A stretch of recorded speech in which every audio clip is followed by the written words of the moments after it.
Natalie Portman.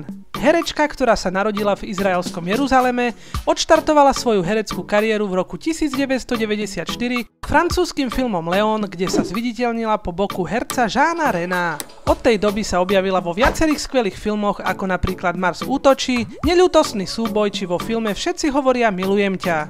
Avšak do pamäte divákov sa dostala až rolou kráľovnej Amidaly z filmovej ságy Star Wars. Ďalej si ju môžeme pamätať z filmu Čierna labuť alebo z Marvelovie, kde stvárnila vedkyňu Jane Fosterovú. V súčasnosti žije s francúzskym choreografom Benjaminom Millepiedom, s ktorým má dve deti, syna a dcéru. Ďalšie zaujímavosti o tejto herečke sa dozviete v nasledujúcich minútach. Moje meno je Snakes a toto je 15 zaujímavostí o herečke Natalie Portman. Vlastným menom sa volá Natalie Herschlag, no na radu svojich rodičov používa umelecké meno Portman. Od 8 rokov je vegetariánka a v roku 2009 prešla dokonca na vegánstvo. Medzi jej koníčky patrí korčuľovanie, tanec a čítanie. Natalie je doslova géniom, jej IQ je niečo okolo 140.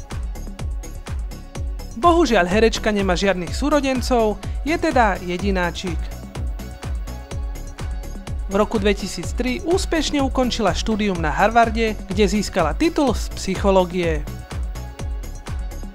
Jej obľúbenou farbou je fialová.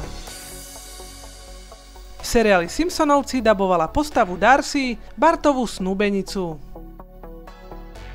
Natalie hovorí plynule 6 jazykmi: anglicky, hebrejsky, francúzsky, japonsky, arabsky a nemecky.